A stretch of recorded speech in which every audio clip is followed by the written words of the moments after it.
Majunya Gibran sebagai cawapres dari Prabowo Subianto menimbulkan pertanyaan publik soal statusnya sebagai kader PDI Perjuangan. Meski dalam beberapa hari terakhir hampir semua elemen Partai Banteng tidak gamblang menyampaikan, namun per hari ini akhirnya Sekjen PDIP Hasto Kristianto menyampaikan secara gamblang. Bahkan jika saya boleh meminjam sedikit, bahasa dari Hasto Kristianto adalah ceto welo-welo. Ini menarik sekali. Kita akan dengar bersama statement dari Hasto Kristianto terkait dengan status Gibran hari ini di PDIP. Kalau warnanya juga berubah, semula merah, kemudian secara nyata sudah berubah menjadi kuning, maka ya partai menghormati itu. Dan apa yang disampaikan oleh Pak Komarudin, oleh Pak Rudi Solo, itu betul. Maka ini sekarang Pak Rudi Solo kemarin sudah melaporkan kepada Ibu Ketua Umum karena Mas Gibran dulu diberikan KTA melalui DPC Solo, dan kemudian Mas Gibran kan sudah pamit kepada Mbak Puan, sudah pamit. Kalau pamit itu kan artinya tahu kan sudah pamit. Jadi sudah keluar ya. Jadi sudah pamit. Kalau sudah pamit itu kan sudah gamblang, sudah ceto welo-welo ya. Sudah pamit, sudah gamblang begitu kata Mas Hasto begitu. Tapi di sisi lain, sebelumnya Ketua Umum Partai Gerindra yang juga baca pres Koalisi Indonesia Maju Prabowo Subianto ini juga sempat berkomentar soal hal yang sama. Prabowo menyebut senang saja bila Gibran tetap kader PDIP. Semua partai adalah rekan seperjuangan. Kita akan dengarkan bersama statement dari Prabowo Subianto. Kami rasa bagus. Jadi kami menganggap semua partai adalah rekan seperjuangan, sama-sama anak bangsa Indonesia. Jadi tidak ada masalah, ya. Tidak ada masalah. Jadi kita senang aja kalau beliau tetap sebagai kader PDIP. Oke, ini kalau dari PDIP sudah, dari Gerindra sudah, ternyata Ketua KPU RI Hashim Asyari juga sempat berkomentar dan menggarisbawahi secara aturan siapapun paslonnya disebut tidak harus kader partai politik. Jadi ini artinya tidak masalah ya jika kader partai A diajukan partai lainnya. Kita akan dengarkan bersama statement dari Hashim Asyari berikut ini. Dalam undang-undang tidak ada persyaratan bahwa bakal pasangan calon harus anggota partai. Yang ada, kalau ada orang mau dicalonkan harus anggota partai itu kalau calon anggota DPR dan DPR RI, DPRD Provinsi, dan Kabupaten Kota.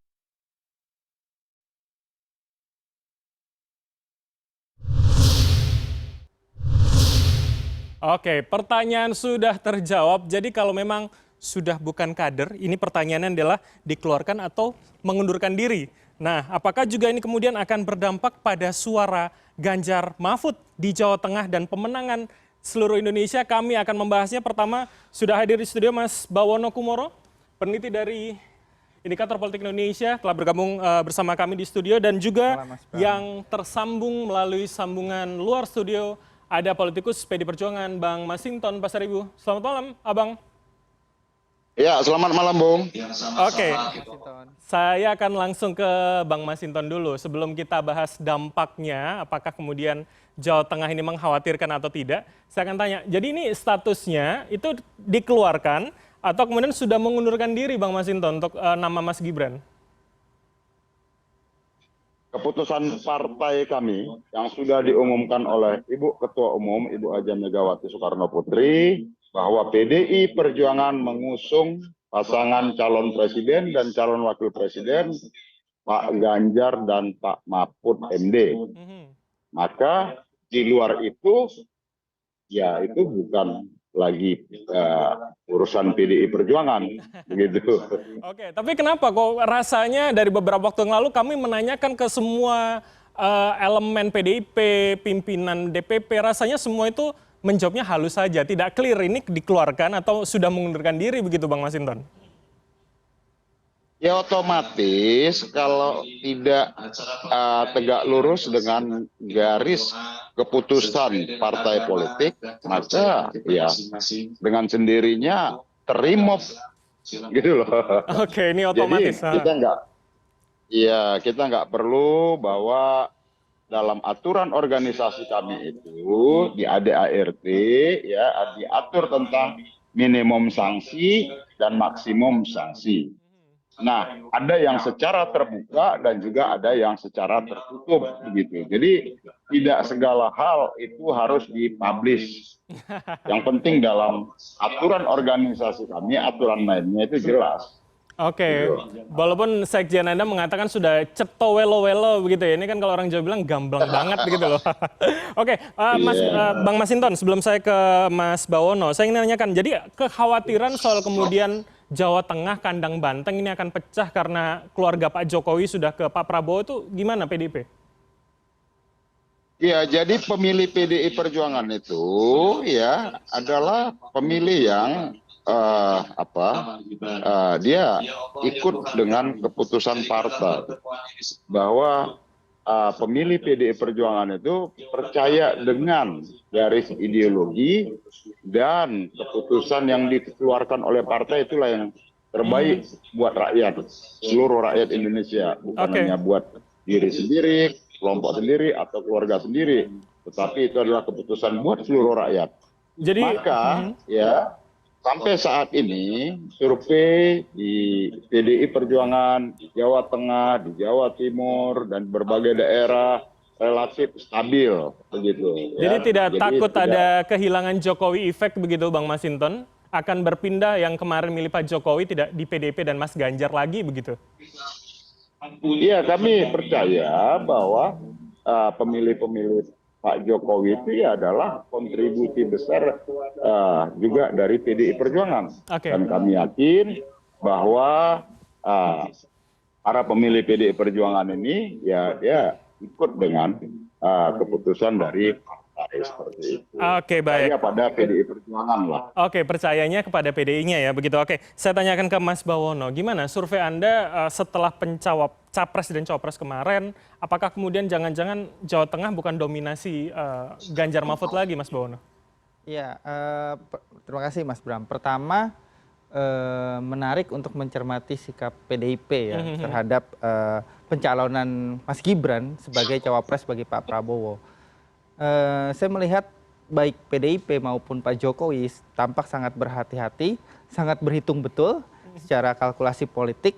Kalau misalnya masing-masing dari mereka menunjukkan sikap katakanlah konfrontasi secara terbuka, ya, sikap berseberangan secara terbuka. Kalau kita melihat data survei indikator yang kami baru rilis beberapa hari lalu, yang kami lakukan di pertengahan Oktober, ada dua alasan terbesar dari pemilih PDIP mengapa memilih PDIP. Alasan pertama tadi seperti disampaikan oleh Bang Masinton, bahwa memang sudah terbiasa memilih partai ini. Tapi ada alasan kedua yang cukup menarik untuk dicermati dan tampaknya ini menjadi hitung-hitungan tersendiri bagi PDIP untuk mengambil sikap dengan hati-hati merespon pencalonan Mas Gibran. Yaitu karena suka dengan Pak Jokowi. Oke. Faktor ya, itu ada ya maksudnya? Ada jadi itu dua alasan terbesar dari pemilih PDIP ketika kita tanyakan mengapa memilih PDIP. Jadi suka dengan Pak Jokowi itu juga menjadi salah satu alasan utama dari pemilih-pemilih PDIP memilih partai tersebut. Oke, Mas Bawono, saya ingin masuk di soal elektabilitas terlebih dahulu sebelum di soal faktor efek tadi. Berapa kemudian angka yang kemudian sudah Anda lakukan penelitian survei untuk kemudian pasangan-pasangan ini? Paling tidak untuk Jawa dan Jawa Tengah terutama. Ya, kalau kemarin kita merilis survei di survei nasional ya. Setelah tiga pasangan calon ini terbentuk, kita baru melakukan survei di level nasional gitu ya. Di level nasional memang terlihat bahwa pasangan cawapres ini belum terlalu memberikan dampak ya. Baru memberikan dampak secara signifikan, artinya menyebabkan baik suara dari Pak Prabowo maupun Pak Ganjar itu katakanlah melonjak tajam gitu ya. Yang kita temukan kalau dibandingkan antara simulasi sendiri masing-masing tanpa pasangan calon dengan simulasi dengan pasangan calon mereka masing-masing, baik Pak Ganjar dengan Pak Prabowo, terjadi penurunan ketika berpasangan calon ya. Meskipun penurunannya sekitar tidak sampai 1% gitu ya. Jadi yang kita bisa lihat adalah memang cawapres ini belum memberikan dampak elektoral yang katakanlah dapat meningkatkan secara signifikan ketika sudah berpasangan gitu. Tapi kemudian kalau Jokowi efek yang Anda katakan bahwa pemilih PDIP ternyata dulunya ada yang memang loyalis atau pemilih Pak Jokowi, apakah itu kemudian berpindahkah kemudian tentu saja potensi itu ada ya, terutama di Jawa Tengah. Ini kan kita lihat kalau misalnya salah satu target utama atau maksud utama dari menggandeng Mas Gibran tentu saja untuk mengganggu kandang banteng di Jawa Tengah. Karena Jawa Tengah ini di 2 pemilihan presiden terdahulu merupakan salah satu sumber utama dari kekalahan Pak Prabowo. Pak Prabowo kalah telak dari Pak Jokowi di Jawa Tengah, gitu ya. Dan menggandeng Mas Gibran tentu saja tidak dapat dimungkiri ini untuk mengganggu basis suara utama dari Pak Ganjar Pranowo. Apalagi Pak Jokowi, Mas Gibran itu juga berasal dari Jawa Tengah. Ini kita bisa lihat bersama ya, ini hasil penelitian dari indikator politik ya, angka-angkanya Mas ya? Ya. Oke, kalau begitu saya ke Bang Masinton terlebih dahulu. Apa tanggapan Anda kemudian Bang? Ini potensinya ada begitu dan tadi dikatakan Jokowi effect itu masih ada loh untuk pemilih PDIP. Iya, artinya kan begini ya, bahwa ada 2 hal itu. Satu pemilih PDI Perjuangan, satu kemudian ada yang disebut tadi Jokowi effect. Jokowi effect kan juga kerja dari kontribusi kader-kader dan simpatisan serta pemilih PDI Perjuangan. Satu di antara kontribusi besar tadi itu, gitu loh. Nah, tentu ada elemen-elemen lain juga. Nah, itu yang kemudian bisa membangun Jokowi efek tadi. Karena dia ditopang dengan satu kekuatan partai politik dan sebagian lagi dengan elemen-elemen lainnya. Nah, itu yang memberikan satu disebut Jokowi efek. Nah, tetapi bagi kami adalah kerja gotong royong, kerja kolektif seluruh kader turun ke bawah, menyapa masyarakat. Kami yakin itu kerja kolektif, kerja bersama, kerja gotong royong itu yang mampu menyentuh dan membangun ikatan emosional antara partai dengan masyarakat. Oke, Bang Masinton, artinya paling tidak kalau kita bicara substitusi begitu, ketika kehilangan paling tidak Pak Jokowi, keluarga Pak Jokowi di Jawa Tengah, adakah kemudian substitusi lain yang kemudian dijadikan solusi dari PDIP begitu untuk menambal begitu? Ya, jadi kami dari berbagai survei yang kami lakukan ya sampai pertengahan Oktober kemarin sebelum diumumkan pasangan capres-cawapres, ya daya elektabilitas PDI Perjuangan itu apalagi Jawa Tengah, Jawa Timur itu mengalami peningkatan seperti itu. Jadi kami tinggal menjaga ini terus relasi-relasi kepartaian dengan kerja seluruh kader untuk menyapa masyarakat terus menerus dan tidak boleh berhenti gitu. Jadi kami yakin betul bahwa elektabilitas partai, elektabilitas Pak Ganjar juga ikut bisa terdongkrak nanti dengan kerja-kerja kolektif yang dilakukan oleh seluruh elemen partai. Oke, bukan menjadi ganjalan besar artinya ya dalam perspektif PDIP ya, Bang Masinton? Ya, kami tentu fokus saja, terus menerus.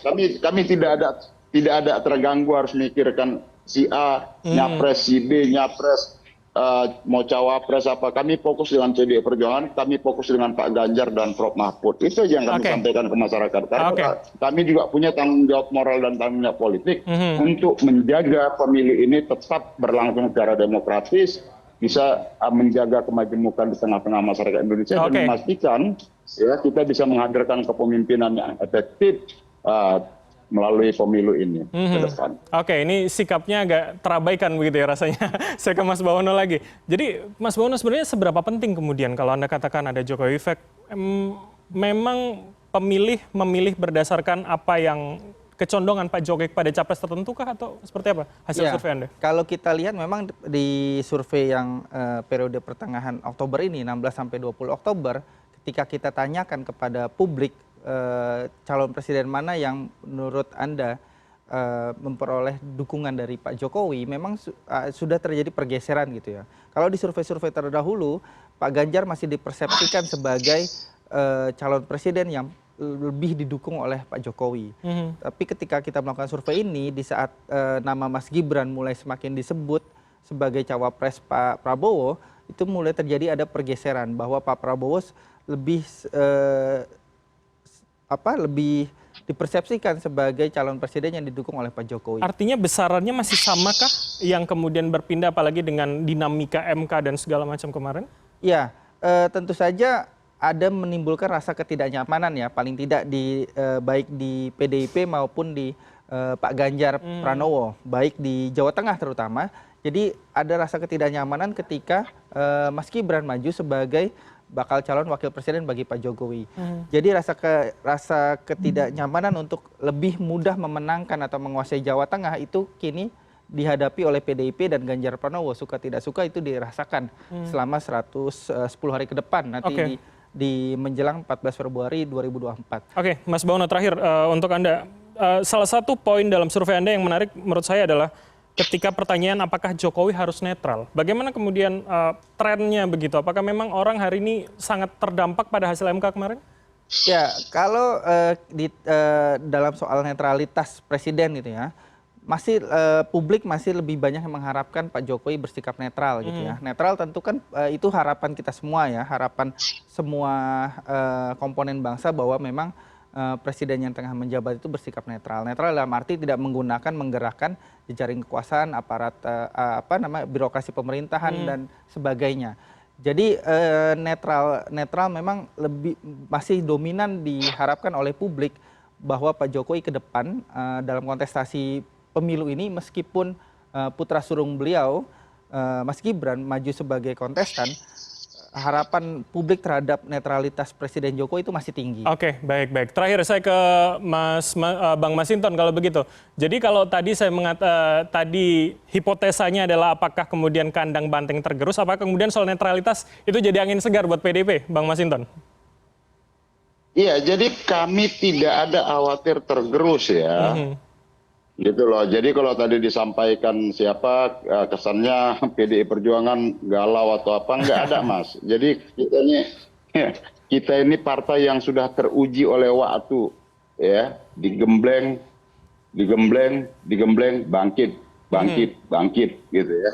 Nah kemudian terkait tadi dengan penggunaan tangan kekuasaan apa segala macam, itu akan menjadi berbahaya dalam konteks demokrasi kita. Ingat ya, Pak Harto itu ya di ujung kekuasaannya menggunakan seluruh instrumen kekuasaan pemerintahan melalui instrumen alat-alat negara ya. Pada saat itu ABRI namanya, dan birokrasi juga kita tahu digunakan untuk memenangkan Golkar dan pada tahun pemilu 97 lalu.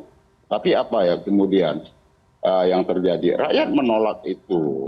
Oke, Bang. Jadi ya kemudian 97 Pak Harto dilantik, 98 Pak Harto mundur itu. Jadi menurut Anda hari ini masyarakat masih berharap soal netralitas itu, Bang ya, dan itu akan jadi poin positif paling tidak untuk calon Anda dan PDIP, begitu maksudnya? Ya kita harus jaga sama-sama, bukan hanya masyarakat, media, pengamat, mau siapapun yang masih punya concern terhadap demokrasi. Karena apapun, pemilu ini salah satu instrumen kita melangsungkan sistem demokrasi ini untuk bisa pemilu dijalankan secara jujur, fair dan adil. Begitu. Jadi kita harus kawal sama-sama, jangan sampai ya tangan-tangan kekuasaan yang diharapkan netral ya tahu-tahu cawe-cawe dalam persoalan pemilu. Oke, baik. Poinnya kami sudah dapat, Bang. Masyarakat itu akan berbahaya buat demokrasi kita. Apalagi kemarin kita masyarakat masih protes dan bertanya-tanya tentang keputusan MK yang diharapkan harusnya dia netral. Ya malah dicurigai oleh publik dia ikut cawe-cawe dalam penentuan usia dan syarat calon presiden maupun calon wakil. Oke, Bang Masinton, tentu niat kita bersama dalam menjaga netralitas dan tidak ada cawe-cawe kekuasaan tentunya dalam Pilpres mendatang dan mencari siapa pemimpin untuk 5 tahun ke depan. Terima kasih atas waktu Anda, Bang Masinton Pasaribu, politikus PD Perjuangan, dan juga Mas Bawono Kumoro, peneliti Indikator Politik Indonesia, telah bergabung sama kami. Selamat malam, sehat selalu Abang dan Mas. Terima kasih.